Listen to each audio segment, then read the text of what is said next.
और कुर्स्क में यूक्रेनी सेना पर रूस के हमले, रूसी Mi-28 हेलीकॉप्टर से गोलीबारी, यूक्रेन के 14 अमेरिकी सैन्य वाहन तबाह।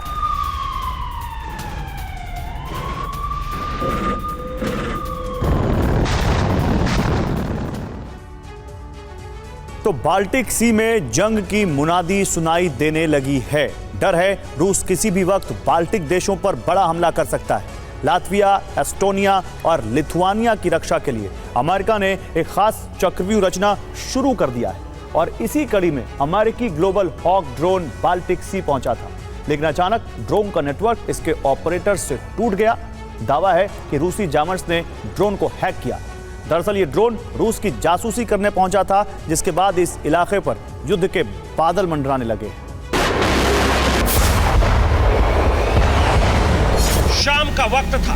ब्रिटेन के फेयरफोर्ड एयरबेस पर हलचल थी।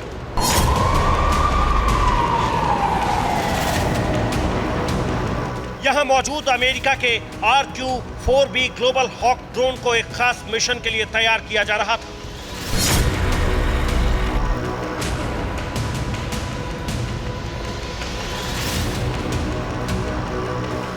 अंधेरा होते ही इस ग्लोबल हॉक ड्रोन ने फेयरफोर्ड एयरबेस से उड़ान भरी।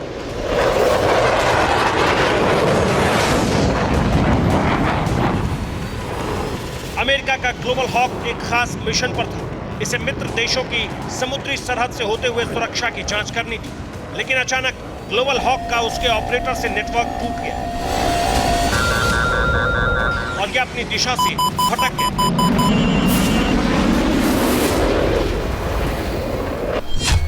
दावा है कि अमेरिकी ग्लोबल हॉक ड्रोन को रूस ने हैक किया।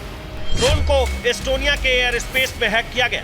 रूसी जैमर्स ने ड्रोन के GPS सिस्टम को निष्क्रिय कर दिया, जिसकी वजह से ड्रोन करीब 20 मिनट के लिए अपनी दिशा भटक गया।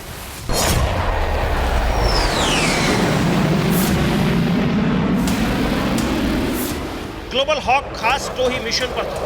इसे पोलैंड की सीमाओं के साथ उड़ान भरते हुए बाल्टिक सी में बाल्टिक देश, फिनलैंड से होते हुए बेलारूस और रूसी सीमाओं को पार करना था, लेकिन उसका मिशन रूस ने बीच में ही रोक दिया। इस साल अब तक 500 से ज्यादा ऐसे मामले सामने आ चुके हैं जब नाटो के एयरक्राफ्ट या ड्रोन इस रूट से उड़ान भर चुके हैं।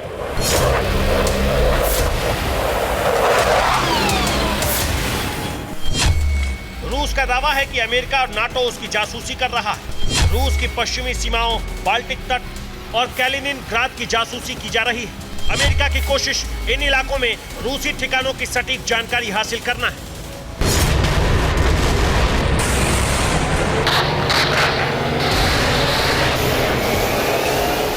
रूस ने एक तरफ अमेरिका के जासूसी मिशन को फेल किया, वहीं बाल्टिक सी और ब्लैक सी में युद्धाभ्यास शुरू कर दिया है।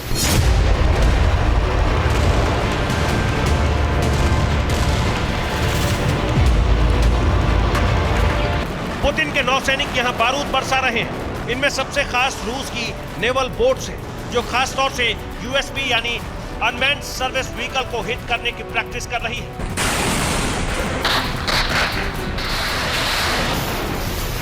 बाल्टिक सी में रूस के तल्ख तेवरों की वजह यहां नाटो की बढ़ती दखलंदाजी को माना जा रहा है।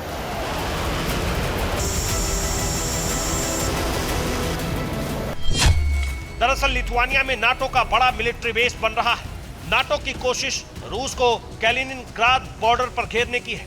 बेस में 4000 जर्मन सैनिकों की तैनाती का प्लान है।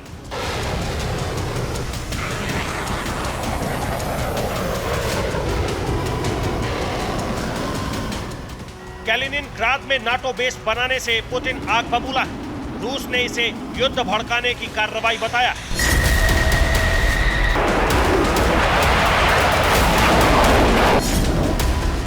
नाटो के कदम से भड़के पुतिन ने बाल्टिक में अपनी मौजूदगी बढ़ानी शुरू कर दी है। रूसी सेनाएं यहां मिलिट्री ड्रिल कर रही हैं। माना जा रहा है कि रूस की तैयारी यूरोप के खिलाफ बड़ा युद्ध छेड़ने की है।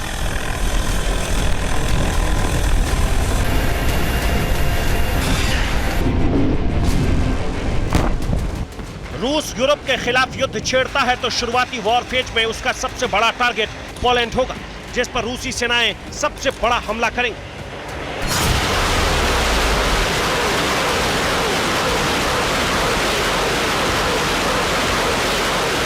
लेकिन रूस का सबसे पहला टारगेट बाल्टिक होगा। रूसी सेनाएं एस्टोनिया, लातविया और लिथुआनिया में पहला प्रहार कर सकती है।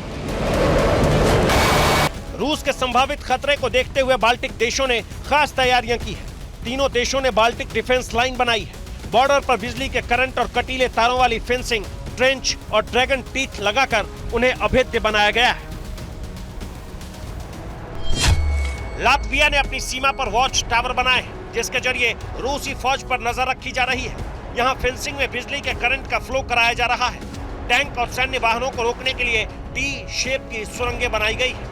बेलारूस से हमले का खतरा है, इसलिए लिथुआनिया के बॉर्डर पर अब कैमरों से नजर रखी जा रही है। सैनिकों की भारी तैनाती है और बारूदी सुरंग बिछाई गई है। एस्टोनिया कई महीने से अपनी सीमा को सुरक्षित बनाने में जुटा है। यहाँ बॉर्डर पर टैंकों को रोकने के लिए ड्रैगन टीथ लगाए गए हैं। कटीले तारों की फेंसिंग की गई है और नहर की तरह लंबे गड्ढे बना दिए गए हैं।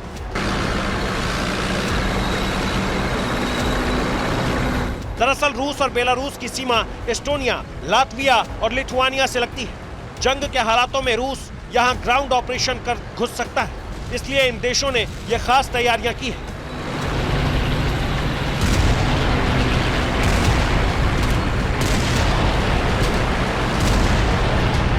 साफ है, बाल्टिक में हालात तनावपूर्ण है। यहाँ एक छोटी सी चिंगारी जंग की शक्ल अख्तियार कर सकती है, जो पूरे यूरोप को अपनी चपेट में ले लेगी। Bureau report, TV9 Bharatvarsh.